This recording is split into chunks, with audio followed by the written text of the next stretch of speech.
আমাকে এই ঘটনাটি পাঠিয়েছেন আমাদের একজন লিসনার। তিনি ইমেইলের মাধ্যমে আমাদের এই ঘটনাটি পাঠিয়েছেন, যেহেতু তিনি স্টুডিওতে উপস্থিত থাকতে পারবেন না। তো তিনি লিখেছেন যে, রাসেল ভাইয়া কেমন আছেন?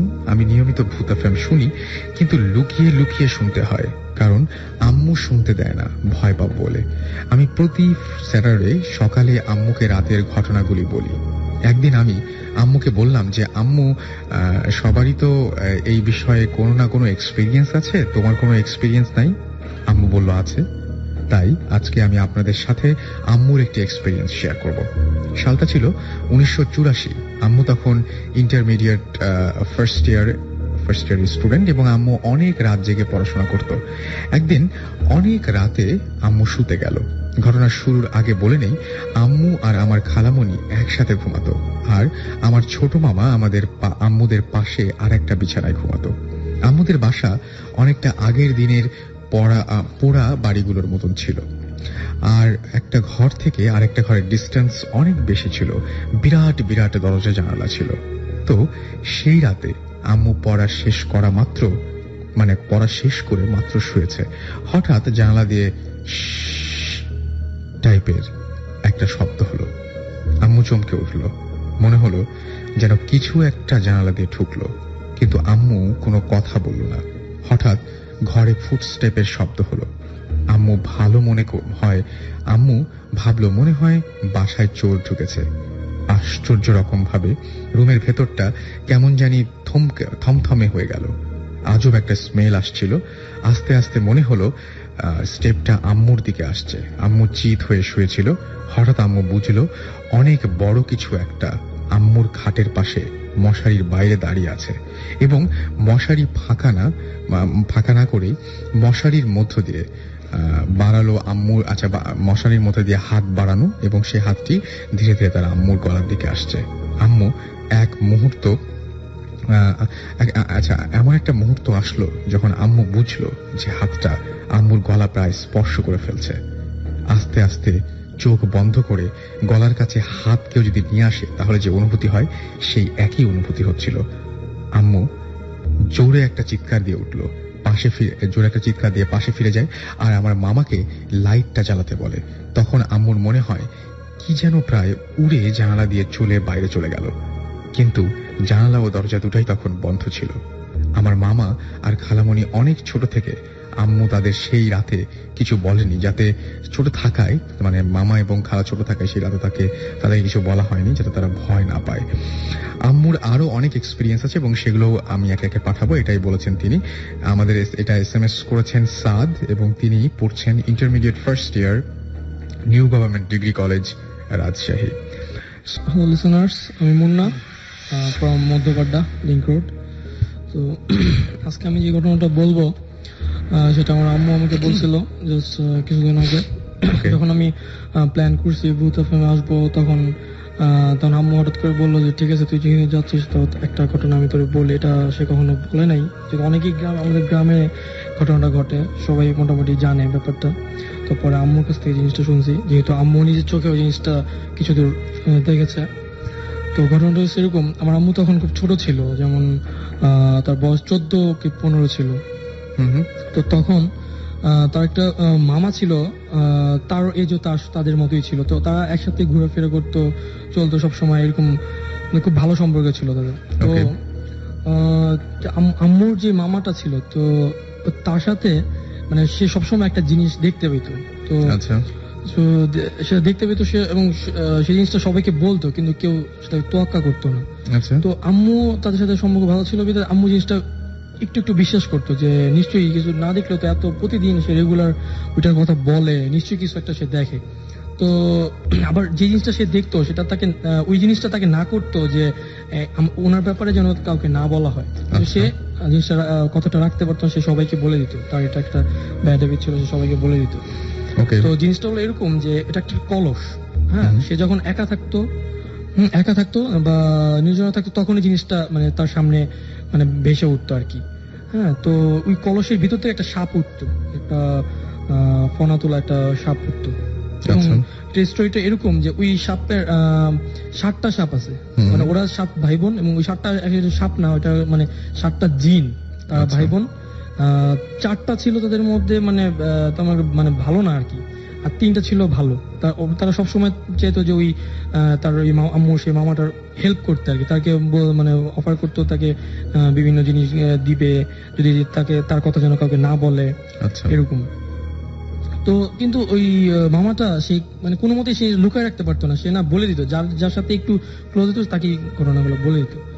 তো আমার আম্মুকে একদিন এবং তারা সে এমনও করছে যে একটা কাজ করে, মানে আম্মুকে অফার করছে যে আপনার ওই ঝোপঝাড় থেকে মানে একজন ঝোপের মধ্যে তাদের লুকানো হয়েছে, বলছে ওই দূর থেকে দেখবেন যে আমি ওই যে কথা বলবো, দেখেন আমি চুপচাপ কিছুক্ষণ বসে থাকবো, একটু পরে দেখবেন। মানে আপনি আরেকটু গুছিয়ে বলেন, আমাকে আরো অনেক সুন্দর করে বলেছিলেন। ব্যাপারটা হচ্ছে এরকম যে মানে আপনার আম্মু মানে আপনার আম্মুর মামা উনি কিছু একটা দেখেন এবং এটা অনেকেরই হয়তো বিশ্বাস হতো না, সেই জন্য তিনি বললেন যে একদিন আপনারা আমি যে কারোর সাথে কথা বলি বা কমিউনিকেট করি এটা আপনি ইচ্ছা করলে দেখতে পারেন।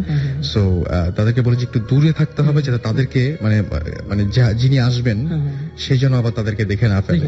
সুতরাং ওইখানে কিছু ঝোপঝাড় ছিল, সেই ঝোপঝাড়ের ভেতর থেকে লুকিয়ে তাদেরকে দেখতে বলা হলো। আচ্ছা, তো হ্যাঁ, সে সবাইকে যখন বলতো তো কেউ তার কথাকে মানে পাত্তা দিত না, সেটা সে মনে হতো সে ফাইজলামি করে, এটা অ্যাকচুয়ালি এরকম।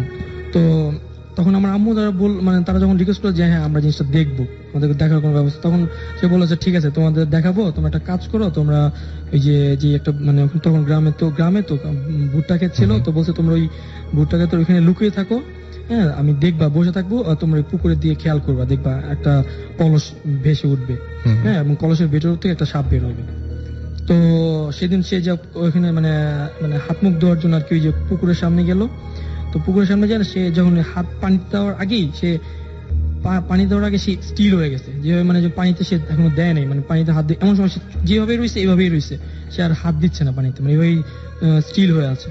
তো দূর থেকে দেখলো যে মানে আম্মুরা জাস্ট দূর থেকে এটাই দেখলো যে ওখানে মানে পুকুরে কিন্তু কিছু নাই, যেখানে সে হাত হচ্ছে ওখানে সে কিছু নাই, সে হাতও দেয়নি এমন, কিন্তু পানিটা ওই অল্প একটু জায়গায়, যেমন একটা কলস যদি ওই পানির ওখানে রাখা হয়, সেখানে পানিটা যেভাবে মানে একটা কলস যদি উপর থেকে ফেলে, যেখানে পানিটা যেভাবে কাঁপবে, পানিটা ওই অল্প একটু জায়গায় জাস্ট ওইভাবে কাঁপতেছিল। আচ্ছা, অনেকক্ষণ এটা জিনিসটা কাঁপতেছিল। তো তার দূর থেকে জাস্ট কোনো কলস দেখতে পায় নাই বা কোনো সাপও দেখতে পায় না, তার জাস্ট দেখছে পানিটা জাস্ট কাঁপতেছে, কিন্তু সে হাতটাও লাগায়নি পানিতে, হ্যাঁ সে ওইভাবেই রয়েছে। তো তারাও খুব ভয় পেয়ে গেছে, ভয় পেয়ে চুপচাপ রয়েছে, তারা ওখানে নড়াচড় করেনি। তো সে অনেকক্ষণ প্রায় 2-2.5 মিনিট ওখানে এইভাবে ছিল, থাকার পরে সে উঠাইসা তারপর মানে সে উঠাইসা তাদের বলে যে জিনিসটা কি দেখছেন, মানে আমার আম্মুকে জিজ্ঞেস করা হয় জিনিসটা কি দেখছেন, কই কিছু তো দেখি নাই, খালি দেখলাম পানি নড়ছে।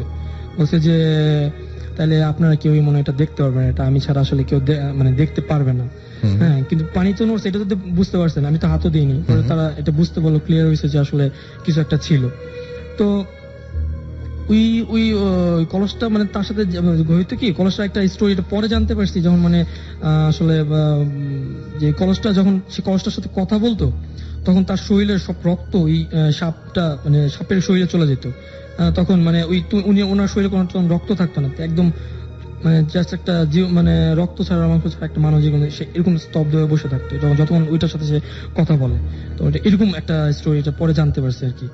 তো ওইটা ওদের মধ্যে ওই সাপটা হলো 7টা জিন ছিল। তো ওদের মধ্যে মানে একজন অফার করছে যে তাকে একটা স্বর্ণের চামিচ দেওয়া হবে, হ্যাঁ যদি সে তার কথা কাউকে যেন না বলে, সে একটা স্বর্ণের চামিচ দিবে না বলে। সে কি করছে, সেই স্বর্ণের চামিচ তার মাকে বলে দিছে।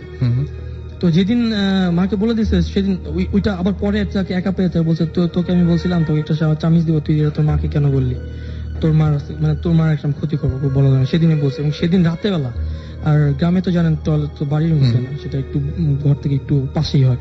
তো সে রাতে বেলা যখন টয়লেটে গেছে, সে ওই টয়লেটে যাওয়ার আগে ওই রাস্তায় পড়ে গেছে। পড়ে যাওয়ার পরে তার হয়েছে কি, সে কোমায় চলে গেছে, মানে তার মেরুদণ্ড হাড্ডি ভেঙে গেছে পড়ে যাওয়ার ফলে। বেসিক্যালি পড়লে এতটা কিছু হয়, সে একটা হাড্ডি আলাদা হয়ে গেছে শরীর থেকে, এরকম অবস্থা হয়েছে, কিন্তু সে বেঁচে আছে, কিন্তু কোমায় চলে গেছে। হ্যাঁ, তো সে বুঝতে পারছে। তো তারপর সে ওই কলসটার সাথে সে আবার পরে কথা বলতে, দেখছো আমি বলছিলাম যে তুই এটার কথা কাউকে বলতে না, তুই বলছিস এখন দেখ। তো সে এরপর কিছুদিন অফ ছিল। তো তারপর সে ওটার সাথে প্রায় সময় কথা বলতো, এবং যা যা কথা হইতো না আমার আর কাউকে না বললো, আমার আম্মু এবং আমার আম্মু একটা বান্ধবী হতো, তাদের সব শেয়ার করতো, এরকম তাকে এটা দিবে সেটা দিবে। তো একদিন সন্ধ্যার সময় সে ওই কলসটার সাথে সে কথা বলতেছিল তখন দেশে তো তখন কারেন্ট ছিল না, অন্ধকার, কুপি বা হারিকেন এরকম থাকতো। আচ্ছা। তো রাতে অনেকে তাদের ঘরের আর কি যে মেম্বার্স তারা খাওয়া দাওয়া করার পরে সেই হাতে যে জুটা পানিগুলো ছিল না, তারা তো আর দেখে নাই, তারা কি করছে ওইটা এই জানলা দিয়ে জুটা পানিটা ফেলে দিছে।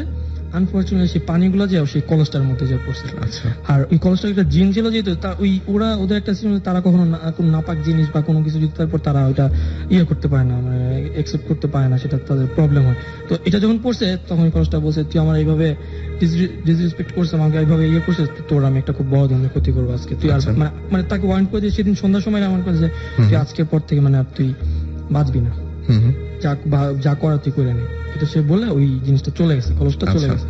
তো সেইটাকে তেমন একটা পাত্তা দিল না যে কত কিছু তো হয়েছে, যাক এটা আমাকে সে কোনো ক্ষতি করবে না, তার মনে একটা ছিল যে না কোনো ক্ষতি করবে না। তো তাদের তার একটা সে লোক একটা ফ্রেন্ড, তার মামার একটা ফ্রেন্ড ছিল।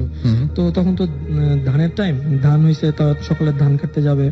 তো তার বন্ধুর সাথে প্ল্যান করছে যে সকাল সকাল যদি তারা সকালে যদি ধান কাটতে যায় তাহলে অনেক রোদ, আস্তে আস্তে সকালে গেলে অনেক লেট হয়ে যাবে। তারা করবে কি ভোরবেলা 5টার দিকে তারা বের হবে, যে তাড়াতাড়ি রোদ উঠার আগেই তারা ধান সব কেটে ফেলবে খেতে। প্ল্যান করছে। প্ল্যান করার পরে তো বন্ধু বলছে ঠিক আছে তোরা আমি 5টার সময় এসে ডাক দিব, তুই উঠে যাইস। তো ওই মামাটা আম্মুর সেই মামাটা সেইভাবেই তো প্ল্যান করে শুয়ে আছে। কিন্তু কে জানি একজন মানে ওই বন্ধুটাই রাতে ঠিক 3টার সময় এসে ডাকতেছে, যে মানে তার নাম ধরে ডাকতেছে, সেলিম তুই আসল নাকি, আয় ধান কাটতে যাবো। তো সে ঘুম থেকে উঠে সে কিছু না, তার যে বোন আছে, তার একটা মামার বোন আছে, সে শুনতে পারছে যে তার ওই বন্ধুটাই আসছে তাকে ডাকতে। আচ্ছা। তাকে ডেকে তো বললো ঠিক আছে চল আমি আসতে আসতে একটু ওয়েট কর। তো সে বের হলো, তারা ধান কাটতে চলে গেল। তো ওই বন্ধুর তো আসার কথা ছিল 5টার সময়, সে বন্ধু ঠিক 5টার সময় আসছে, আইসা তার খুঁজতেছে কই। তখন তার বোনটা বলে কেন আপনি না এই 3টার সময় এসে আপনি নিয়ে গেলেন, এখন আবার বলেন কেন কই। বলছে কি বলেন, আমার 3টার সময় কেন, আমার তো আসার কথা ছিল 5টার সময়, 3টার সময় কেন থাকবো। বলছে কি বলেন, তাহলে কে এসে ডেকে নিয়ে গেল। বলছে সেটা তো আমি জানি না, আমার তো আসার কথা ছিল 5টায়, আমি এত আগে এসে কি করবো। তো পরে তারা তো খোঁজাখুঁজি লাগাই দিল যে কি হলো, কই গেল। পরে সবাই গেছে তাকে খুঁজতেছে প্রায় গ্রামে, এখানে যেখানে সে যায় বেসিক্যালি সেখানে সব জায়গায় খুঁজে হয়েছে, পায় না। তো হঠাৎ পরে তারা ওই যে খেতে যা ধান কাটার কথা সেখানে গেছে, যা দেখে যে সে ওখানে পড়ে আছে, তাকে সাপে কাটা হয়েছে, সেই সাপের ছোবল খেয়ে মারা গেছে। তো ভদ্রলোক সবসময় সাপ দেখতেন এবং তার মৃত্যু হলো এরকম একটা সাপের কামড়ে। এবং এটা কেন হলো মানে বা কি ব্যাখ্যা কেউ জানেন না। কিন্তু আপনি যেটা বলছেন যে আপনার আম্মু বা যারা দূর থেকে দেখেছিলেন তারা দেখেছিলেন যে উনি পানিতে হাত ছোঁয়াচ্ছেন না, কিন্তু ঠিক হাতের নিচেই পানির অংশটা একটা কলস পানির মধ্যে পড়লে যেরকম হবে, মানে পানির রেখাগুলো সেভাবে পরিবর্তিত হচ্ছিল। সো এটা খুব ইন্টারেস্টিং একটা ব্যাপার। এবং এখন কি অবস্থা আপনাদের ফ্যামিলিতে? আর তারপরে এই যে আপনার যে আম্মুর মামা মারা গেলেন, তারপরে আর কারো কোনো ক্ষতি টতি হয়েছে? বা ওই যে বলেছিলেন যিনি কোমায় চলে গিয়েছিলেন, তিনি পরে কি হয়েছে? তার কিছুদিন পরেই মানে ওই যে তার ছেলে যখন এটা মারা যায়, তার কিছুদিন পরে উনি এমনি মারা যায়, কারণ এইভাবে অনেকদিন বেঁচে ছিল, তো এইভাবে কোমায় থাকতে এক সময় এমনি উনি মারা যায়। ওকে। তো ওই যে ওনার মারা যাওয়ার এই ঘটনাটা তারা ওঝায় না যখন করছে, বলছে যে না এটা তো আমাদের মানে ওঝা যে সাপের বিষ নামায়, তো সে যখন বলছে যে না এটা তো আমাদের, আমি যেসব সাপের সম্পর্কে জানি ওইসব সাপে এটা করে, এটা একটা এমনই সাপ যে সাপের মানে আমাদের পক্ষে বিষ নামানো সম্ভব না। তো ওই তারা যে এই জিনিসগুলো বলতো, সেই মামাটা যে বলতো এই বিভিন্ন ঘটনার কথা, বিশেষ তারা কি করছে একটা কবিরাজকে নিয়ে জিনিসটা বলছে। তখন সে যখন যেটা জানালো লাস্টে, সেটা হলো কি যে ওই রাতেই এই ঘটনাটা সেই আর কি যে টোটাল যে ঘটনাটা তো আমাদের জানা সম্ভব না, ওই কবিরাজটাই সেই ঘটনাটা এইভাবে বললো, ডিসক্রাইব করলো যে এরকম এরকম A to Z যা যা বলছে। আমার আম্মু তার মিল পাইছে টুকিটাকি, যে কারণ মামাটা এগুলো তাকে বলতো।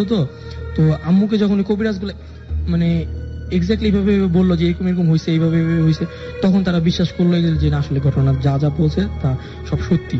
সেই রাতে ওই যে 3টার সময় যে আসছিল, সেটা আসলে ওই সাপটাই তার বন্ধুর বেশ ধরে তাকে ডেকে নিয়ে গেছে। ডেকে নিয়ে যায়। তারপর ওই সাপটা কি করছে, রাস্তায় চলতে চলতে হঠাৎ করে যখন সাপ কিন্তু কখনো কাউকে ছোবল দেয় না, ততক্ষণ পর্যন্ত তাকে কেউ ক্ষতি না করে। তো সে যখন তার বন্ধু পিছিয়ে পিছিয়ে হাঁটতেছে, হঠাৎ করে সে ওই বন্ধুর বেশটা সে সাপ হয়ে গেছে, সে ওই সাপের গায়ে পাড়া পড়ছে, সাপটা তখন তাকে ছোবল দিচ্ছে। So, মানে এটা হচ্ছে মেইন ব্যাপার। এবং এই ঘটনাটা আপনি যেখানকার ঘটনা বলছেন, এটা তো কবিরাজ বলেছেন, যে ঘটনাটা এখন বললেন সেটা কবিরাজ বলেছেন। আচ্ছা, এটা কোন জায়গার ঘটনা? এটা হলো আমাদের গ্রামের বাড়ি তো কুমিল্লা। কুমিল্লার আমাদের এই গ্রামের নাম হলো মতলব। বুঝছেন, মতলবের ঠিক আগেই আমাদের গ্রামটা। তো এলাকাবাসী জানেন তো? হ্যাঁ, মোটামুটি সবাই, হ্যাঁ, এটা সবাই জানে, অনেকেই জানেন। ওকে, থ্যাংক ইউ আপনাকে। আমরা আবারও আপনার কাছে পরে ফিরে আসবো। হ্যালো লিসনার, আমি অপূর্ব, এসেছি ঢাকা বিডিআর 1 নম্বর গেট থেকে। বিডিআর 1 নম্বর গেট থেকে আপনার ঘটনা চলে যায় একদম সরাসরি। হ্যাঁ, আমার ঘটনাটা হলো এরকম, আপনি একটা জব করেন এবং সেটা একটা মানে বেসরকারি মেডিকেল হসপিটালে। আচ্ছা, বেসরকারি হসপিটালে, এবং সেখানে আপনি কি দায়িত্বে আছেন? আমি সেখানে সার্জারিতে আছি, ওটি সার্জারিতে আছেন। আচ্ছা, তাহলে ওইখানকার ঘটনা দিয়ে আমরা শুরু করবো, তাই তো? আমি ধানমন্ডির একটি হসপিটালে আছি, যে আমি নামটা বললাম না হসপিটালে। ওই হসপিটালের মাটির নিচে 3rd ফ্লোরে আর বেসমেন্টে আর কি মর্গ আছে, ওই লাশ রাখার ঘর। সেখানে একদিন আমাদের একটা পেশেন্ট মারা গেছে, ওইটা শিফট হবে ওই লাশের রুমে। তো স্যার আমাকে বললো যে তুমি গিয়ে রুমটা একটু দেখে আসো যে ক্লিয়ার আছে কিনা। তো আমি ওরকম স্যারের কথা মতো একজন ক্লিনার এবং একজন সিকিউরিটি গার্ড নিয়ে রুমটাতে যাই দেখার জন্য। যখন আমি রুমটাকে খোলার পরে দেখি যে রুমটা একটু নোংরা আছে, ফ্লোরে, তারপরে দেয়ালে ব্লাড লেগে আছে। তখন কোনো লাশ ছিল না। তো আমি ক্লিনারকে বলি যে তুমি উপরে যেয়ে পানি কাপড় নিয়ে আসো এগুলো পরিষ্কার করার জন্য। সে চলে গেছে, সে আর আসতেছে না, হয়তো সে ভয় পাইছে। এবং সিকিউরিটি গার্ডও আমাকে কিছুক্ষণ পরে রেখে এসে বলতেছে তুমি একটু দাঁড়াও, আমি একটু আসতেছি। সে উপরে চলে গেছে। তো আমি ভিতরে একা দাঁড়িয়ে আছি ওই লাশের রুমের ভিতরে। কিছুক্ষণ পর আমার খুব শরীরটা ভার ভার লাগতেছে, এবং আমার লাশের রুমের ডোরটা অর্ধেক খোলা ছিল, অর্ধেক লাগানো ছিল, অর্ধেক খোলা ছিল। তো আমি একটু নার্ভাস ফিল করে সেটাকে পুরোটাই খুলে দিছি, যে পুরোটা খুলে থাকলে আমার হয়তো ভয় লাগবে না।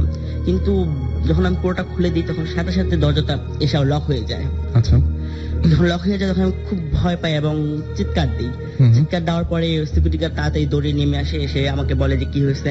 পরে আমি বললাম যে আপনি কেন আমাকে রেখে চলে গেছেন, আমার খুব ভয় লাগতেছিল একা এখানে। পরে সে আমাকে খুব সরি টরি বলে আমার সাথে দাঁড়ায়। তো ক্লিনার তো আর আসতেছে না, আমার এখানে লাশ আসারও সময় হয়ে গেছে, শিফটিং করতে হবে। তো আমি তখন দেখলাম যে পাশে একটা কাপড় আছে। তো আমি নিজেই ব্লাডটা মুছার জন্য চেষ্টা করতেছি যে আমি মুছে দিই।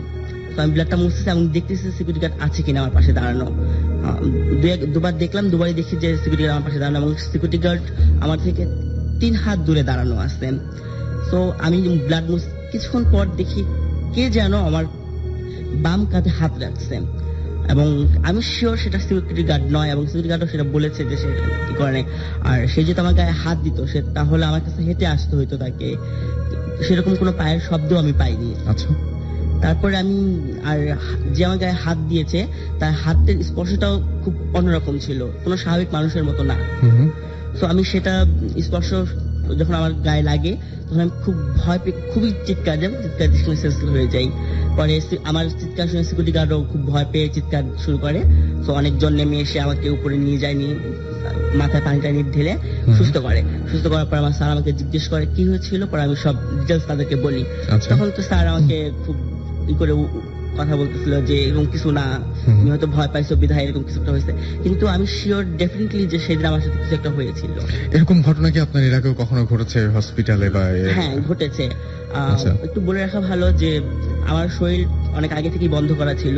আমার ওই লাশের ঘর, তারপরে বাচ্চা হলে যে ছোটি ঘর বলা হয় ওই ঘর, এগুলোতে যাওয়া নিষেধ আমার। তারপরও সেই দিন আমি চলে গিয়েছিলাম নিজের ইয়েতে। আমার হয়তো সেই দিনকে ওই ঘটনাটা এর জন্যই ঘটেছিল, আমি কেন বেরিয়েছি। এবং আপনি পুরো বুঝতে পারছিলেন যে আপনি মানে অনুভব করছিলেন যে পেছনে কেউ একজন আছে যে আপনার কাঁধে হাত রাখছে, এবং ওই ঘটনায় তখন আপনি একা ছিলেন এবং আপনার সঙ্গে ছিল একজন সিকিউরিটি গার্ড। আচ্ছা, অলরাইট, আমরা পরে আবারও আপনার কাছে ফিরে আসবো। এর মাঝখানে আমরা একটা ছোট্ট ঘটনায় চলে যাই। সেটা আমাদের একজন ইমেল করে জানিয়েছেন, যদিও সেই ঘটনাটি তার নয়, তিনিও একটা পত্রিকায় পেয়েছেন এই ঘটনাটি, এবং এটা পত্রিকায় এসেছিল। আমরা আজকে শুরু করেছিলাম পত্রিকার কত কিছু ঘটনা দিয়ে, আবারও চলাচ্ছি সেরকম একটি ঘটনায়। ঝালকাঠি জেলার রুনশি গ্রামে 2008 সালের শেষের দিকে এক অদ্ভুত পরিবারের আগমন ঘটে। তারা এর আগে কোথায় ছিল এই ব্যাপারে কোনো নির্দিষ্ট ধারণা ছিল না। যাই হোক, এরা সারাদিন ঘরের দরজা আটকে বসে থাকতো এবং গভীর রাতে এদের বাসা থেকে এক ধরনের পাশবিক আওয়াজ আসতো। একটা প্রচন্ড মৃত্যু যন্ত্রণায় কেউ ছটফট করতে থাকলে বা গগন বিদারী চিৎকার করলে যেমন হবে, আওয়াজটা ছিল অনেকটা সেই রকম। এবং ওই বাসার লোকদের মাঝে শুধু একজন মাঝে মাঝে কেনাকাটার জন্য বাইরে বের হতো। পরিবারটি ডিসেম্বর মাসের 2 তারিখে নিঃশেষ হয়ে যায়। ওই দিন সকালে তাদের বাসার দরজা খোলা থাকে এবং ভেতরে কুকুরের আওয়াজ পাওয়া গেলে গ্রামবাসী সবাই দেখতে যায় এবং সবাই সেই বাসাটায় ঢুকে পড়ে। দেখা যায় এক পাশে স্তূপ করে পড়ে আছে 5 জনের মৃতদেহ এবং সারা ঘরে অদ্ভুত সব আলপনা আঁকা এবং এছাড়াও সেই ঘর থেকে উদ্ধার করা হয় অসংখ্য মানব কঙ্কাল এবং কিছু প্রাণীর, বিড়াল, কুকুর, শিয়াল, এমনকি মানুষ সহ আরো কিছু প্রাণীর মৃতদেহ। ঘটনাটি প্রেত সাধনা বলে অনেকে আখ্যায়িত করেন। স্থানীয় দৈনিকে এই ঘটনা নিয়ে সাংবাদিক একজন নাম লিখেছেন, তিনি বেশ কিছুদিন এটা নিয়ে লেখালেখি করেন এবং আশ্চর্যজনকভাবে যেটা হয় যে সাংবাদিকরা নিয়ে লেখালেখি করছিলেন, কিছুদিন পরে সেই সাংবাদিকের কাছে একটা পুকুরে মৃত অবস্থায় পাওয়া যায়। তো এই ছিল ঘটনা। আমরা মাঝে মাঝে বলি যে আসলে কি এরকম ঘটনা ঘটে বা এরকম ঘটনা কি আসলে ঘটতে পারে। এরকম ঘটনা আজকে আমি পত্রিকায় দেখলাম যে বিভিন্ন দেশের বিভিন্ন ঘটনা, বললাম যে সেই রকম একটা পুতুল, যে পুতুলটা কিনা একটা মিউজিয়ামে সংরক্ষিত আছে, আপনারা যদি যান তাহলে দেখতে পারবেন ইচ্ছা করলে। এরকম বিভিন্ন জায়গায় বিভিন্ন ধরনের ঘটনা ঘটে, যে ঘটনাগুলো আমাদের ব্যাখ্যা জানা নেই। আমরা চারপাশে যে মানুষগুলোকে দেখছি সেই মানুষগুলোর সবার পরিচয় আমাদের জানা নেই। আমরা যখন রাস্তাঘাটে হাঁটছি, আমরা যখন বাসে ট্রেনে চড়ছি, আমরা তখন আমাদের চারপাশের মানুষগুলোকে কেউ টাচ করি না বা দেখতে চাই না যে সে আসলেও মানুষ না অন্য কিছু। সো আমাদের জ্ঞান খুবই সীমিত এই ব্যাপারে। আপনাদের আমি মুন্না। তো এখন আমি আরেকটা যে ঘটনা বলবো, এটা অ্যাকচুয়ালি আমার ঘুরছে আমার নানুর সাথে। আচ্ছা, এটা আমার নানু আমাকে বলছে। এটাই আমি ফার্স্ট আমি এখানে আসার আগে সবচেয়ে ফার্স্ট এই গল্পটা আগে আমি শুনছি আমার নানু বলছে। তো এটা তার সাথেই ঘটা একদম, তখন তার মাত্র নতুন বিয়ে হয়েছে আর কি। আচ্ছা। তো আমার নানুর শ্বশুর বাড়ি আর বাপের বাড়ির ডিফারেন্সটা খুব বেশি দূর না, জাস্ট মাঝখানে 2-3টা ক্ষেত, এরপরে এতটুকু ডিস্টেন্স আর কি তাদের বাসা। আচ্ছা, কাছে তো পাশাপাশি যেহেতু বিয়ে হয়েছে, তো আমার নানু প্রায় সময় কি বিয়ের পরে সে দিনে যখন তার ইচ্ছা তখনই সে তার বাপের বাড়িতে যেত, তারপরে শ্বশুর বাড়িতে যেত, এরকম আর কি। সে রেগুলার যখন মন চাইতো তখন চলে আসতো, এরকম একটা অভ্যাস ছিল। তো আমার নানুর একটা পান খাওয়ার একটা অভ্যাস আছে সেই আগে থেকে, ছোটকাল থেকে সে পান খেত, তো সে পান খাওয়ার অভ্যাস আছে। তো সে রাত নাই দিনে যখন মন যেত তখনই সে তার শ্বশুর বাড়ি যেত, বাপের বাড়ি চলে যেত, গল্প গুজব করতো, তার মার সাথে, তার ভাই আছে তাদের সাথে গল্প গুজব করতে যেত। তো এরকম প্রায় সময় যখন তখন চলে যেত।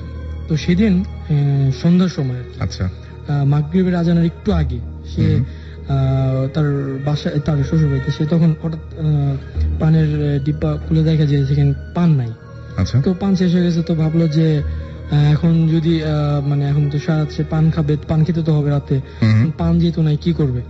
একটা কাজ করে, তার মা তো পান খায়, যে কিছু পান নিয়ে আসি। সে প্ল্যান গুলো যে যাই দেখ একটু কিছু গল্প গুজব করে আসে এবং পান নিয়ে আসি। তো সে ওই মাগরিবের আজান ঠিক আগে সে তার মার বাসায় গেল। তো এখানে গিয়ে সেখানে আজান দিয়ে দিয়েছে, সে নামাজ পড়লো। নামাজ পড়া তা কিছুক্ষণ বসলো, তখন শীত ছিল। তো উঠানোর দিকে যে অনেকে আগুন জ্বালে, কিছু যে খেয়ে ওইখানে দিয়ে পুরো আগুন হচ্ছে, সেইখানে বসেও কিছুক্ষণ তার ভাই আছে, তাদের সাথে কিছুক্ষণ গল্প গুজব করলো, বসে একটু আড্ডা মারলো। তো অনেকক্ষণ কিছুক্ষণ থাকার পরে তখন যখন সে বাসায় চলে যাবে আর কি, তখন মাগরিব আজান শেষ হয়ে অন্ধকার হয়ে গেছে। আচ্ছা। তো অন্ধকার হয়ে গেছে, তো তখন সে কি করছে, যে পান নিছে, তার মার কাছ থেকে পান নিয়ে এসে তার বাসা ব্যাক করতেছে। তো ব্যাক করতেছে এমন সময় আমাদের আগে তো বলে রাখি যে আমাদের যে বাড়িগুলা, সে বাড়িগুলো এমন ছিল যে মনে করেন যে প্রতিটা বাড়ির সীমানা অনেক গাছপালা ছিল। আর এই বাড়ি থেকে যদি আপনি নামেন মাঠে, এখানে একটা মাঠ বলতে ক্ষেত এখানে, তারপরে আবার অন্য বাড়িতে যখন ঢুকতেন তার অনেক গাছপালা, ঝোপের ভিতর এরকম ঢুকতে হইতো, বাড়িগুলো এরকম গ্রাম তো এরকম ঢুকতে হইতো। তো সে যখন ওই ঝোপ তার ওই বাসার বাড়ি থেকে নামতেছে, নেমে যখন তার বাপের বাড়িতে যাবে, সেই ঝোপঝাড় থেকে নামতেছে, এমন সময় সে একটা ঠকঠক, যারা লাঠি ভর দিয়ে হাঁটে, একটা ঠকঠক শব্দ হয় না, সে ওই উঠোন থেকে যে নামতেছে একটা ঠকঠক শব্দ সে শুনতে পেয়েছে। তো সে ওটাকে পাত্তা দেয় না, হয়তোবা কেউ আস্তে আস্তে খেয়াল করেনি। তো সে হেঁটে হেঁটে যখন ওই ক্ষেতের ওইখানে যাচ্ছে, তো হঠাৎ একবার পিছনে তাকালো। তো পিছনে তাকিয়ে দেখে যে আপনার কেউ একজন মানে তার মার মতোই একদম বয়সে সে হেঁটে হেঁটে আসতেছে। হ্যাঁ, তো হেঁটে হেঁটে আসছে। তো আমার নানু মনে করছে আমার এই যে আমার এই নানুর আম্মুকে আমরা আবার বড় আম্মু বলে ডাকি আর কি। তো সে তার একটা স্বভাব ছিল কি, যদি আমার নানু তার বাসায় গিয়ে কিছু একটা নিতে যদি ভুলে যায়, সে আবার পিছিয়ে পিছিয়ে এসে তাকে ডেকে সেই জিনিসগুলো আবার দেয়। সেরকম তো আমার নানু পিছনে তাকেই দেখে যে যে তার মার মতো সেরকম সাদা কাপড় পরে একজন মানে লাঠি টুকটুক করে হেঁটে আসতেছে। তো আমার নানু ভাবলো যে হয়তো বা কি সে কিছু নিতে ভুলে গেছে বা কিছু নেয় নাই, সেটা দেওয়ার জন্যই তার মা আসতেছে তাকে সেটা দেওয়ার জন্য। সে কি করলো, একটু কিছু দূর হেঁটে সে আবার ব্যাক করলো। যে সেই এরকম ঘটনা ওই যে এর আগে যে মানে সে যে বললো যে কি মা, আমি কি কিছু নিতে ভুলে গেছি, আমাকে কিছু দিতে আসছেন আপনি, কেন আসছেন আপনি এত রাত করে এখানে আসা কি দরকার ছিল, সেটা বলছে। তো এটা মা বলে না, ওই জিনিসটা যে হেঁটে হেঁটে আসতো, সে থেমে গেছে।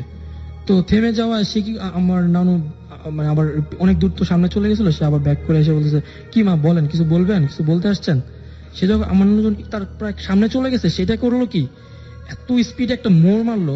মোড় মারে কি করছে, তার সামনে মানে তার ডান পাশ দিয়ে যেয়ে সোজা একটু সামনে যেয়ে সে সোজা হাঁটা শুরু করলো এবং সোজা হেঁটে সামনে একটা খাল আছে, হ্যাঁ, এই খালের ওই পাশে যেয়ে সে কি করলো, দুই পা ছড়িয়ে বসে পড়ছে। আচ্ছা, খুব মানে জিনিসটা হঠাৎ করে বড় হয়ে গেল, মানে যে ওখানে যেমন ওই যে লাঠি ভর দিয়ে একটু কুজো কুজো ভাব, তো সেটা না, সে কিন্তু যখনই সামনে গেল সেটা কি সোজা হয়ে মানে এত বিরাট আকারে ধারণ করে সেটা কি করলো, তার সামনে দিয়ে হেঁটে সেই খুব স্পিডে হেঁটে সে একটা পুকুর সরি খালের সামনে যায় দুই পা ছড়ায় বসে পড়ছে। তখন আমার নানু মানে জাস্ট চেহারা, এটা জিনিসটা কি হয়ে গেল, মানে তার সামনে কিছু দেখতে পায় না, চেহারাটা কিছু দেখতে পায় না, তার সাদা একটা শাড়ি পরা, হ্যাঁ।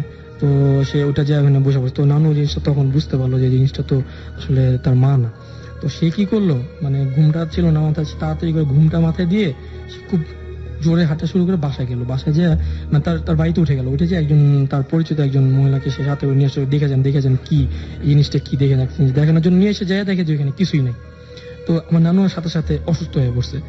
দেখাবো না এরকম অস্বাভাবিক একটা জিনিস দেখে সে সাথে সাথে অসুস্থ হয়ে পড়ছে। তো অনেক দিন মানে এত মানে অসুস্থ হয়েছে, মানে কি মানে চরম শরীর টেম্পারেচার অনেক হাই হয়ে গেছে। আচ্ছা, আমি বেসিক্যালি এই ঘটনাটা শুনতে চেয়েছিলাম না, তারপরে আমি মানে ধরতে একটু সময় লেগে গেল। আমি আচ্ছা, ওই ঘটনাটাকার ওই যে নৌকা ডুবিয়ে দেয়, এটা ঘটনাটাকার? আচ্ছা আচ্ছা, নৌকা ডুবিয়ে দেয় এটা ওই আমাদের নানুর শ্বশুর বাড়ির একজন লোক, তার নাম জাহাঙ্গীর, তার ঘটনা সেম এরকম ঘটনা। এই মা ডাকায় তাকে ছেড়ে দিয়েছে, সেও একটা এরকম মানে বিপদের সময় তার একটা অভ্যাস কি, সে রাতে বেলা মাছ ধরতে যায়। মানে অনেক গরিব, তাদের মানে ফ্যামিলিটা অনেক গরিব, সেই একমাত্র ছেলে, পুরো ফ্যামিলিটা সেই চালায়, হ্যাঁ, সে অনেক গরিব। তো সে তার একটা অভ্যাস কি, সে রাতে মাছ ধরতে যায়, রাতে কিন্তু আবার খুব ভালো মাছ পাওয়া যায়, এই জন্য সে প্রায় সময় রাতে মাছ ধরতে যেত। তো একদিন কি করছে, সে বিভিন্ন মানে জাল পাতছে, জাল পেতে তারপর কি একটা বড়শি পেতে সে নৌকার মধ্যে ঘুমিয়ে পড়ছে আর কি। তো ঘুমিয়ে পড়ায় অনেকক্ষণ প্রায় মধ্যরাতে হঠাৎ করে সে মানে তার নৌকায় দেখে যে মানে হাতটা মানে পানির শব্দ। তো সে হঠাৎ করে ঘুমিয়ে তাকিয়ে দেখে যে কেউ একজন খুব বড় অনেক বিশাল দেহ সে নৌকার মধ্যে দাঁড়িয়ে আছে, নৌকাটা দাবিয়ে ফেলার চেষ্টা করতেছে আর কি, নৌকার মধ্যে পাড়া মারে সেটা দাবিয়ে ফেলার চেষ্টা করতেছে। তো সে ঘুমের মধ্যে উঠে সে তার যেই বডিটা দেখছে, সে বডিটা তার মার মতোই, তো অনেক লম্বা চূড়া। তো সে ভাবলো যে তার মা। তো সে বললো, চিল্লে উঠছে যে মা কি করতেছেন, নৌকা তো ডুবে যাচ্ছে, কি করতেছেন, সেইভাবে বলে উঠছে। সেটা বলায় জিনিসটা কি করলো, অটোমেটিক্যালি নাই হয়ে গেল। তো ওই যে পানি, তারপর সে তাড়াতাড়ি নৌকা দেখেছে অনেক পানি উঠে গেছে, তো তাড়াতাড়ি করে সে পানিগুলো নৌকা থেকে বের করে, তো তাড়াতাড়ি একটা সে তাড়াতাড়ি নৌকা টেনে একটা পানি নিয়ে এসে নৌকাটা রাখার পরে সে দেখে যে যে ওই জিনিস মানে সে খুব ভয় পাইছে, সে আর কি খুব ভয় পায়, সে বসেছে। আপনি যখন ভুলে যাচ্ছেন, আপনি কিন্তু আমাকে অনেক সুন্দর করে বলেছিলেন ঘটনাটা, জিনিসটা মানে সে নৌকা টেনে তারপর একটা পাড়ে গেছে, পাড়ে যে সে জাল তোলার চেষ্টা করতেছে, মানে যে জাল সে পেতেছিল সেগুলোতে মাছ ওঠানোর চেষ্টা করতেছিল। তো মাছ ওঠানোর চেষ্টা করতেছে, হঠাৎ করে দেখে কি একটা চেহারা, মানে ওই জালের মধ্যে একটা চেহারা, মানে চেহারাটা মানে সে বুঝতে পারতেছে না, জাস্ট একটা ঘুমটা আমার একটা চেহারা জাস্ট ভেসে উঠছে। হঠাৎ করে যেটা দেখে সে বলে এটা কি। তো সে তো বলছে তুই ভয় পাইস না, তুই আমাকে মা ডেকেছিস, তোর সাথে আমি সবসময় থাকবো, তোর কখনো কোনো বিপদ হবে না, তুই যেখানে তোর সব সময় আমি তোর সাথে থাকবো। তো তো এখনো সেই জিনিসটা এখনো স্টিল সে দেখতে পারে, সে এখনো সে যেখানে যায় তার নৌকায় বসে থাকে, এখন সেই জিনিসটা তোমার অ্যাভেলেবেল তার সাথেই থাকে। সে যখন রাতে মাছ ধরতে যায় তার নৌকায় বসে থাকে, হয়তো সে যদি কোনো গাছের ডালের এখানে সে যদি মানে নৌকাটা পার করে তখন সেখানেও জিনিসটা বসে থাকে। এবং সে কি কোনো উপকার পেয়েছে, ওই যে বললো যে উপকার সবসময়? বলতে উপকার না, তেমন কোনো উপকার পায় নাই। উপকার বলতে তাকে আপনি রাতে যেখানেই পাঠাবেন, শ্মশানে যদি পাঠান বা যেখানে দিবেন, তার কোনো ভয় নেই। তার আপনি যেখানে যেই ধরনের, এবং তার সাথে আমার মামা মাছ ধরতে গেছিল একবার জিনিসটা দেখার জন্য। তো এই মাছ ধরতে গিয়ে সব নৌকার মধ্যে মানে নিচে দেখে মানে টর্চ লাইট মেরে মাছ ধরে, তো দেখে যে বিরাট বড় বড় গজার মাছ। তো মামা যতগুলাই ঘাই মারে মাছটা না মানে মাছ লাগে না, এবং গ্রামের মানুষ তো মাছ খুব ভালোভাবে মানে জানেন, তাদের এই ঘাইটা মিস হয় না। সে যতই ঘাই মারে দেখে একটা ছেঁড়া স্যান্ডেল বা এই যে আপনার কাঠি টাঠি এরকম উঠে, যতবারই ঘাই মারে এরকম উঠে। তো সে বারবার বলতে চায় ওই মাছটারে মারিস না, মাছটারে মারা দরকার নেই, তুই অন্য কিছু দেখ, অন্য কিছু যদি অন্য ছোট মাছ পাই ওইটা মার, ওই মাছটা মারতে মানা করতে। তো মামা বলছে কেন এত বড় মাছ নৌকার সামনে যাচ্ছে, এটা মারবো না কেন? তো মামা ঘাড় মেঘে আরেকটা মানে ঘাই মারছে, ঘাই মারার সাথে সাথে কি হয়েছে, নৌকাটা উল্টায় গেছে। নৌকাটার সাথে সাথে উল্টায় 3 জন পড়ে গেছে। ওই 2 জন মানে সাঁতার পারে, খুব ভালো সাঁতার পারে, কিন্তু তারা কিচ্ছু করতে পারতেছিল না, তারা জাস্ট মানে হাবুডুবু করছে। তো ওই যে আমার যে মামাটা জাহাঙ্গীর, উনি কি করছে বলছে যে থাক ওরা বুঝতে পারে নাই, মানে জিনিসটা নাকি তারা শুনছে, তার মামারা শুনছে, সে কারোর সাথে কথা বলতেছে, থাক ওরা বুঝতে পারে নাই, ওদের কোনো ক্ষতি করেন না। তো সে আবার নৌকাটা উঠে, তারা বেহুশ হয়ে গেছে, তাদের নৌকাটা উঠে দিনের বেলা মানে নিয়ে আসছে। তো রাতে বেলা বলছে যে এটা কি দেখলাম, আমাদের নৌকাটা একটা মাছ, এত ছোট একটা খুব বেশি বড় মাছ না, মাছটা এইভাবে তাদের ঝাঁকি মেরে ফেলে দিল। বলছে তোদের আমি বলতে চাইতেছি বারবার যে মাছটা মারিস না, আসলে এই মাছটাই ছিল ওই জিনিসটা। ওকে, অমিত, খিলগাঁও তিলপাপাড়া থেকে এসেছি। ওকে।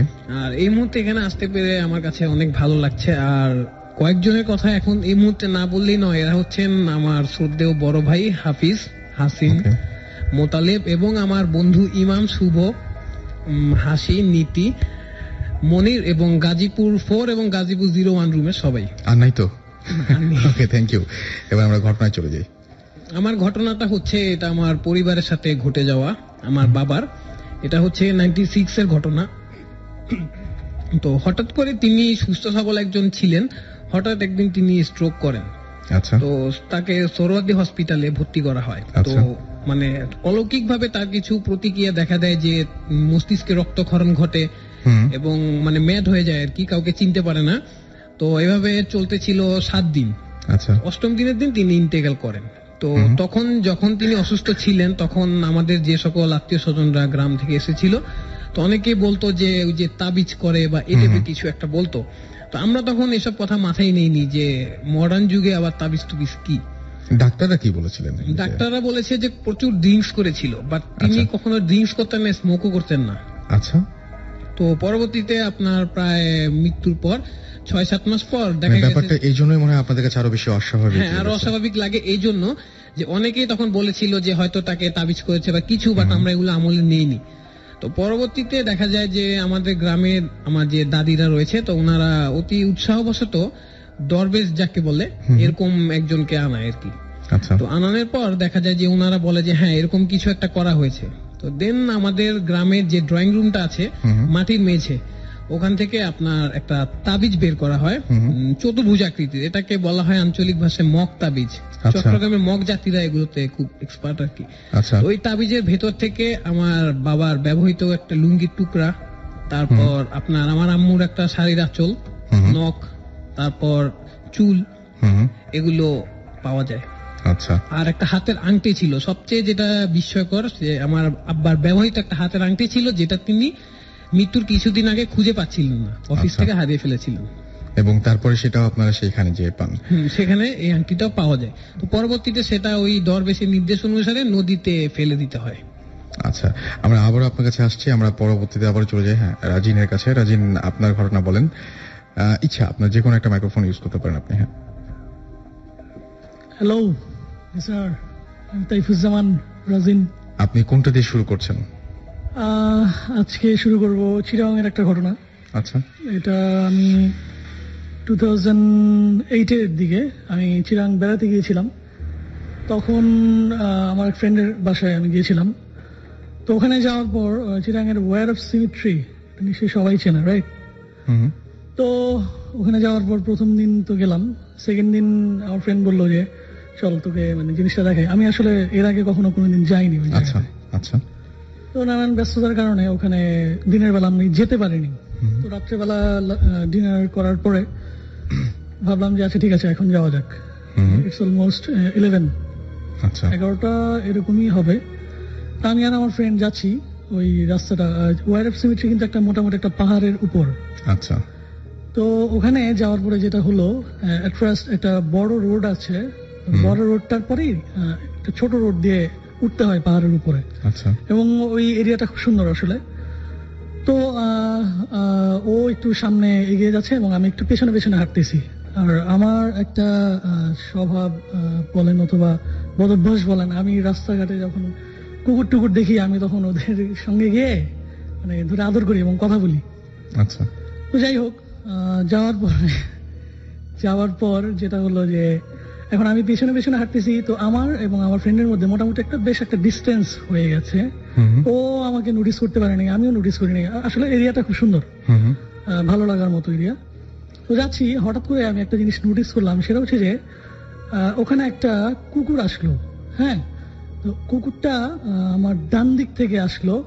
ডান দিক থেকে এসে বেসিক্যালি কি হয় যে কুকুর আপনাকে সামনে দেখেই কিন্তু ও আপনাকে দেখে চিল্লাবে, রাইট? তো ও কিন্তু আমার সামনে দেখে কিছু বলে নাই, আমার পেছন দিকে গেল, পেছন দিকে গিয়ে আমার পেছনে পেছনে ও চিৎকার করতেছে। এখন আমি তো ঘুরতেছি, আমি ঘুরতেছি, ও ঘুরতেছে। আচ্ছা। আমি যেদিকে ঘুরতেছি ও আমার সামনে সামনে থাকতে চাইতেছে না। তা আমি তো বললাম যে কি ব্যাপার, হোয়াটস রং উইথ মি? তো আমি যাচ্ছি এবং ওরা বলতেছি যে আসো, মানে এদিকে এদিকে। তো এটা আসতেছে না, কিন্তু ও আমার পিছনে পিছনেই থাকতেছে। আচ্ছা তো এরপর ওইটার চিৎকার শুনে আশেপাশে 2-3টা কুকুর ছিল, ওরাও দেখলাম যে অ্যাড করলো। বাট ওরা ফার্স্ট যে কুকুরটা আসছিল ওটা কিন্তু মোটামুটি আমার একটা এরিয়ার মধ্যে ছিল, একটা সার্টেন এরিয়ার মধ্যে ছিল। বাট ওরা আরো দূরে, ওরা সামনে এগুচ্ছে না, বাট ওরা চিৎকার করতেছে। তো এভাবে যেতে যেতে একটা টাইমে আমি নোটিস করলাম যে আমি একটু মানে কুজো হয়ে যাচ্ছি। হ্যাঁ, ইট ডাজন্ট মিন যে আমি কোনো কিছু ফিল করতেছি কিংবা আমার ঘাড়ের মধ্যে কোনো ভর কিংবা ওজন লাগতেছে, এরকম কিছু না। কিন্তু আমার কাছে মনে হচ্ছে যেন কি বলে ফোর্স টাইপের কিছু একটা আমাকে একটু নিচের দিকে নামিয়ে দিচ্ছে টাইপ, এরকম কিছু একটা। তো কুকুরটা দেখলাম যে আবার আমার সামনে আসলো, সামনে এসে আবার ঠিক পেছন দিকেই হ্যাঁ ও চিৎকার করতেছে। তো এইভাবে হাঁটতে হাঁটতে একটা টাইমে ওয়াইফ সিমেট্রির যে গেটটা, ওখানে গিয়ে দাঁড়ালাম। দাঁড়ানোর পরে এখন আমি গেটের মধ্যে হেলান দিয়ে মানে আমি আমার পেছনটা জাস্ট আমি ওই গেটের মধ্যে রেখে হেলান দিয়ে দাঁড়ালাম। এখন কুকুরটা কোনো চিৎকার করতেছে না, স্টপ। তো যাই হোক, আমি আবার কুকুরটার দিকে আগালাম, কিন্তু ও আগানোর সঙ্গে সঙ্গে সে আমার পেছন দিকে যাচ্ছে বারবার। তো এরপর হঠাৎ করে একটা জিনিস দেখলাম যে ও মানে চিৎকারটা অনেক বেশি, মানে কিছু একটা করবে এরকম টাইপের। তো আমি তখন একটু ভয় পেলাম, কারণ কুকুর এত রাত্রেবেলা এতক্ষণ চিৎকার করতেছে, যদি বাই চান্স কোনো একটা কামড় টামড় দেয় এটা তো আর একটু প্রবলেম হবে।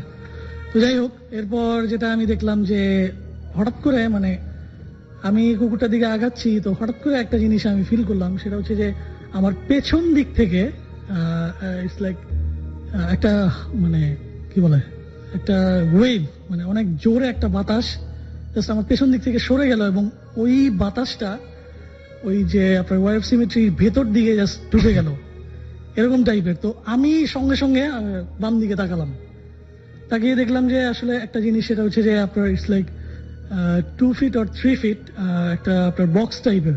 হ্যাঁ, তো বক্সটা আমি যতটুকু দেখলাম যে অ্যাশ রঙের, অ্যান্ড বক্সের মাঝখানে আপনার একটা লাইট ছিল গোল। ওই লাইটটা আপনার কি বলে আমরা যখন রাত্রেবেলা নীল টাইপের ক্যামেরা যখন অন করি, ইনফ্রারেড ক্যামেরা যেটাকে বলে, ওই নীল টাইপের একটা লাইট মাঝখানে জাস্ট জ্বলতেছে। হ্যাঁ, আর জিনিসটা আপনার ভাসতেছে, যেন হাওয়ার মধ্যে একটা ওয়েভ অনুযায়ী ভাসতেছে। এখন আমি ওইদিকে তাকায় আছি, সঙ্গে সঙ্গে ওই কুকুরটা ওই জিনিসটা দেখেই চিৎকার করতেছে আবার, মানে ও ভিতরে ঢুকতে যেতেছে। তো একটা টাইমে জিনিসটা দেখলাম কি আপনার কি বলে ভ্যানিশ, মানে মিলে যাওয়া যে টাইপের না, তো ওরকম ভাবে সেটা ভ্যানিশ হয়ে গেল। হ্যাঁ, এটাই ছিল আমার বর্ণনা। ওকে, থ্যাংক ইউ। আমরা ছোট্ট একটা ব্রেক নিব এবং ছোট্ট একটা ব্রেকের পর আবারও ফিরে আসবো এবং দারুণ একটা ঘটনা নিয়ে আমাদের সাথে একজন ইমেল করেছেন। আমি বলি, চিটাগং থেকে আমরা ইমেলটি পেয়েছি। ইমেলটি করেছেন শাওন। তারা ব্রেকে যাওয়ার আগে বলেছিলাম যে এসে দারুণ একটা ঘটনা শেয়ার করব। ঘটনাটি লিখেছেন আমাদেরকে চিটাগং থেকে শাওন।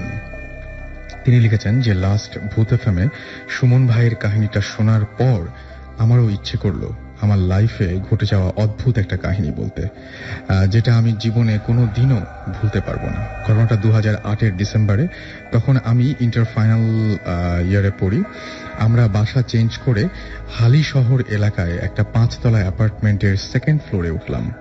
ওখানে যাওয়ার পর থেকেই আমার প্রায় সময় বাড়ির ছাদে ওঠার অভ্যেস হয়ে গেল। ছাদে অন্য ফ্ল্যাটের লোকজনরা উঠত।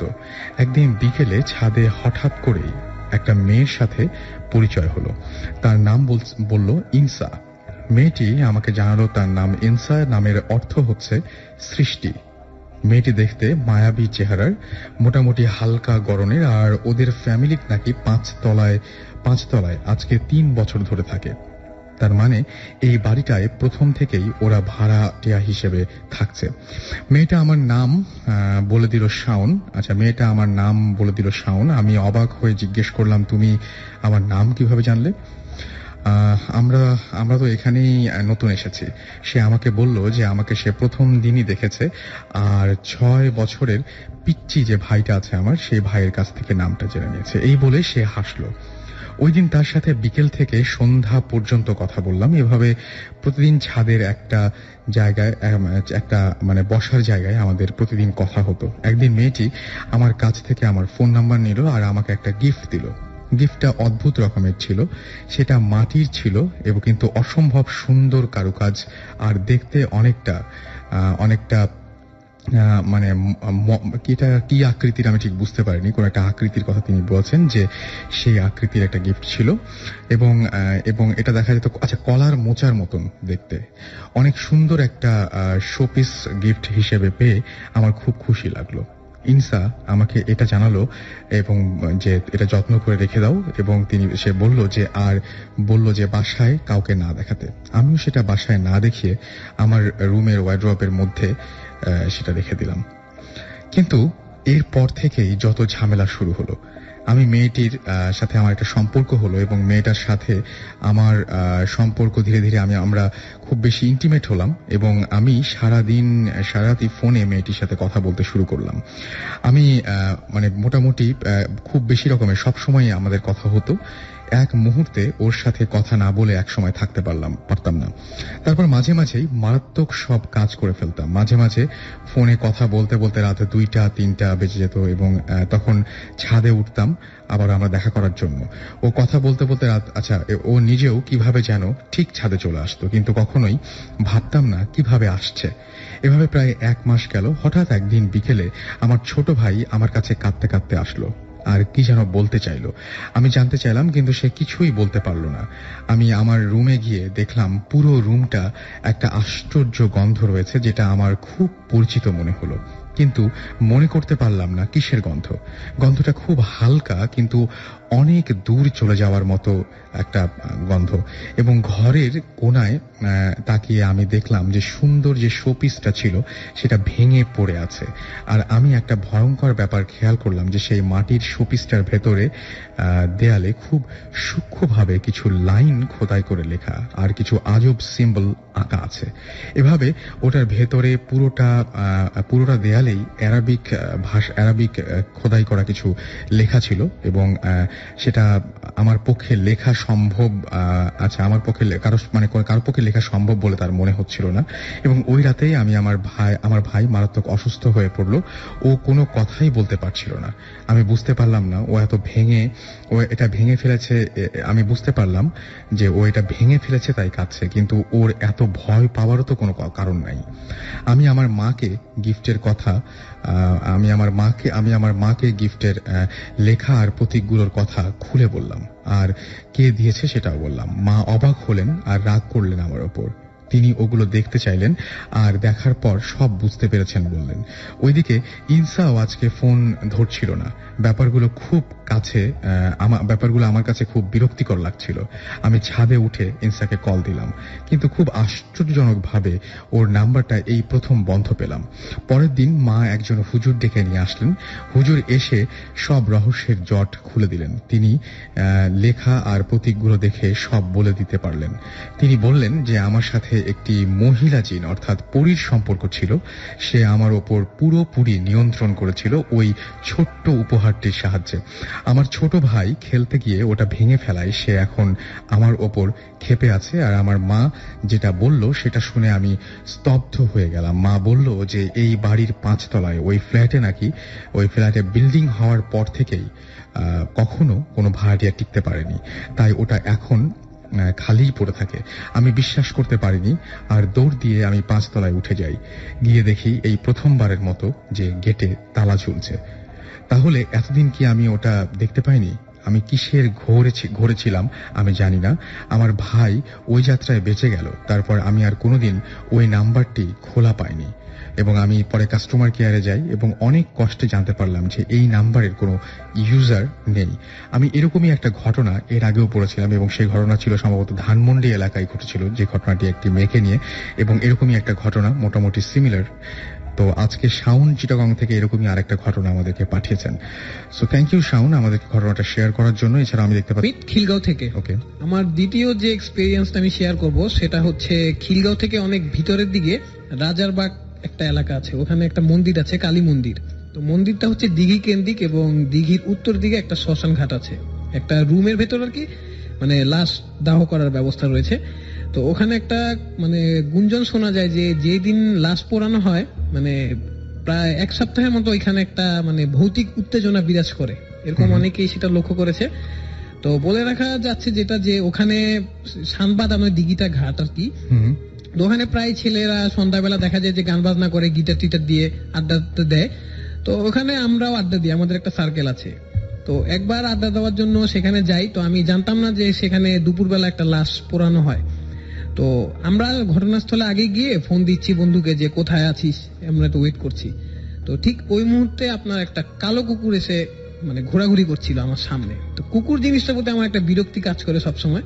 তো আমি সেই কুকুরটাকে একটা লাথি মেরে বসি। তো লাথি মারার পর কুকুরটা আপনি দৌড়ে শ্মশানের গেটটা ছিল একটা ক্রক্সিবল গেট, কেচি গেট যেটাকে বলে, ওটার ভিতর দিয়ে ঢুকে ভিতরে চলে যায়। বাট এটা কোনোভাবেই পসিবল ছিল না, গেটে যে ফাঁকগুলো ছিল ওখান দিয়ে একটা কুকুর যাওয়ার কথা না, দৌড়ে চলে যায়। তো আমিও সাথে সাথে তৎক্ষণাৎ গিয়ে দেখি যে ভিতরে খালি, কোনো কিছু নেই। আচ্ছা, আপনি আমাকে আরেকটা ঘটনা বলেছিলেন যেটা আমি আপনাকে বলতে বলেছিলাম, সেই ঘটনাটা কি আপনার মনে আছে নাকি আপনি ভুলে গেছেন? জি, নাইট গার্ড। আমি ঠিক জানি না, তবে আপনাকে আমি বলেছিলাম তখন একটা ঘটনা ছিল আমার এরকম। এটা হচ্ছে আমাদের খিলগাঁওতে 8 নং রোডের মসজিদ গলি বলে যেটাকে।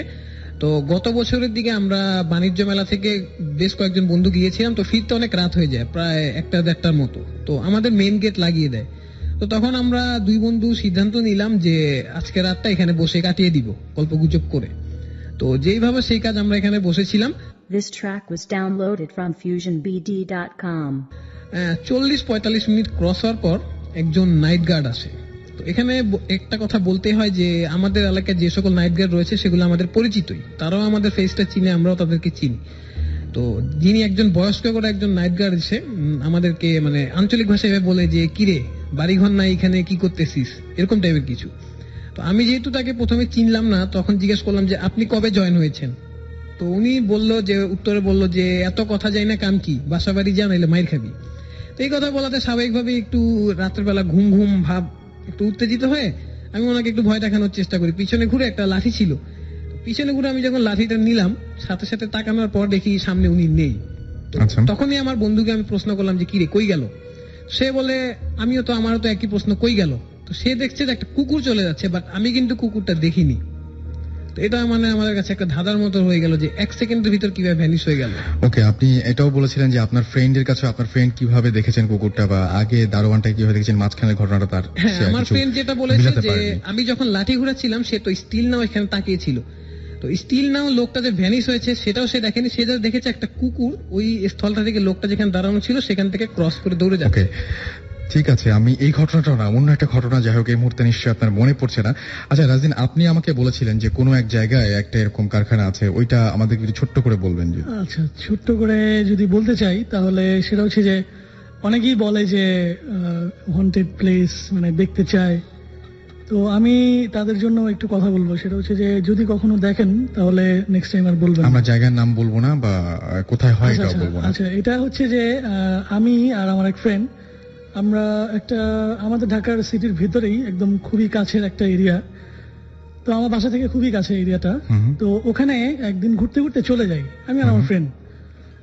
আচ্ছা, তো ওখানে যাওয়ার পরে একটা জিনিস যেটা আমি দেখলাম সেটা হচ্ছে যে একটা মোটামুটি আমরা একটু ঘুরতে গিয়েছিলাম একটু চর টাইপের এরিয়াতে। তো ওখানে যাওয়ার পর একটা জিনিস দেখি যে চরের মধ্যে একটা আপনার মিল টাইপের একটা কারখানা, আপনার মিল টাইপের। তো ওখানে যাওয়ার পরে ওই আশেপাশে জাস্ট দেখলাম যে 10 থেকে 12টা ঘর, আর এছাড়া আর কিছু নাই। তো মিলটার ভিতরে ঢুকলাম, ঢুকার পরেই একটা জিনিস আমি নোটিস করলাম, সেটা হচ্ছে যে এত বড় একটা মিল। তো আমি উকি দিয়ে দেখি ভিতরে আসলে কি। ভিতরে দেখলাম যে সবকিছু আপনার সব মেশিনারিজ যা আছে সবকিছু ঠিকঠাক ভাবে আছে, কিন্তু মানে ময়লা পড়েছে এরকম টাইপের সবকিছু আছে, বাট ওখান থেকে কোনো কিছু সরানো হয়নি। তো আমি খুব ভালো করে দেখার চেষ্টা করতেছিলাম যে ঘুরে ঘুরে যে আসলে কি এখানে ব্যাপারটা কি, এরকম তো থাকার কথা না। মানে এত দামি একটা এসেট, এত বড় একটা এরিয়া, এভাবে কিন্তু কেউ ফেলে রাখে না, কারণ এটা যে এরিয়াতে এইভাবে থাকার কথাই না, ইম্পসিবল। তো আমি যাওয়ার পরে, আচ্ছা আমি একটা কথা বলতে পারি, আমি একটু ব্যাপার একটা জিনিস শেয়ার করব। সেটা হচ্ছে যে আপনাকে যদি একটা রুমের মধ্যে চোখ বেঁধে বসিয়ে রাখা হয়, ওই রুমে যদি কেউ ঢুকে আপনি কিন্তু সেটা নোটিস করতে পারবেন। আচ্ছা হ্যাঁ, সেটা পারবো। আমরা ঘটনায় চলে যাই আমরা। আচ্ছা, আমি এই জিনিসটা এই জন্যই বলতেছি যে ওখানে কিন্তু যাওয়ার পরে আমাকে কেউ বলে দেয় নাই যে এখানে কি হচ্ছে না হচ্ছে, বাট আমার গিয়ে কেমন যেন লাগছে। আমি আসলে আমার কি বলে ওরকমই একটা ফিলিংস একটা কাজ করছে। তো যাই হোক, ওটার বেশ দূরে একটা দোকান ছিল, চায়ের দোকান। চাচা টাইপের, মুরব্বী টাইপের একজন লোক উনি। আমি ওনাকে গিয়ে জিজ্ঞেস করলাম যে চাচা, আসলে এত বড় একটা জায়গা, এরকম একটা প্লেস, ঘটনাটা কি একটু বলেন তো। উনি বলতেছে যে আমি তো এখানে এই মিলটা যেদিন থেকে চালু হয় এর আগে থেকেই আমি এখানে ব্যবসা করি। তো আমি বললাম যে আপনি সত্যি ঘটনাটা বলেন যে আসলে কি ব্যাপারটা কি। তো উনি বললো যে এখানে নাকি একটা মাজার টাইপের ছিল, হ্যাঁ ছোট্ট একটা মাজার ছিল, এবং ওই মাজারে নাকি অনেক জিনরা আসতো। হ্যাঁ, মাজারে যখন কি বলে মানে রাত্রেবেলা যখন জিকির টিকির করা হইতো তখন জিনরা আসতো।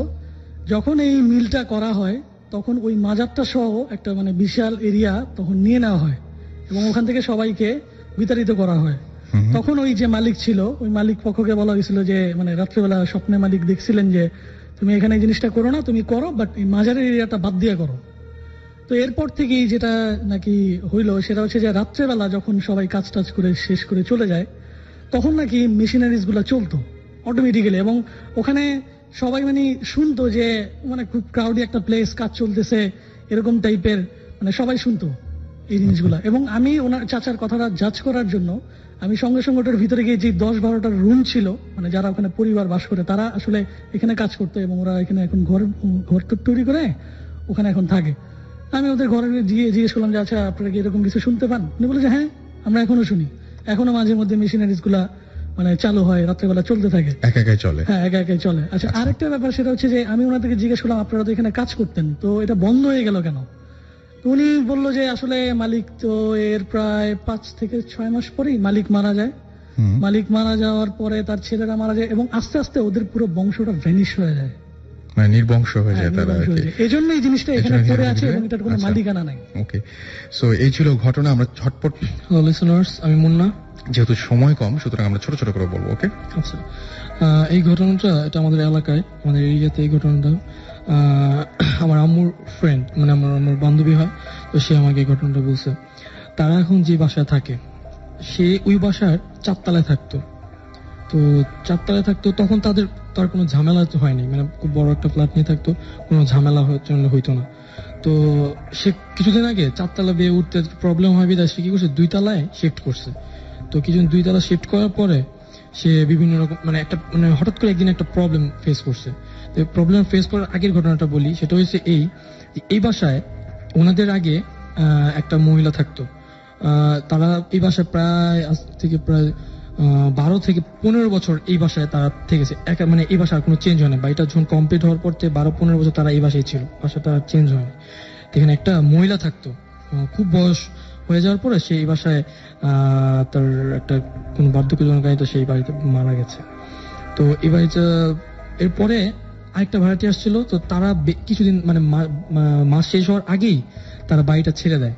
কি কারণ এটা মানে তারা একটু মানে বলছে, বাড়িওয়ালাকে জানানো হয়েছে, কিন্তু বাড়িওয়ালা জিনিসটা গোপন করছে, বলে নেই।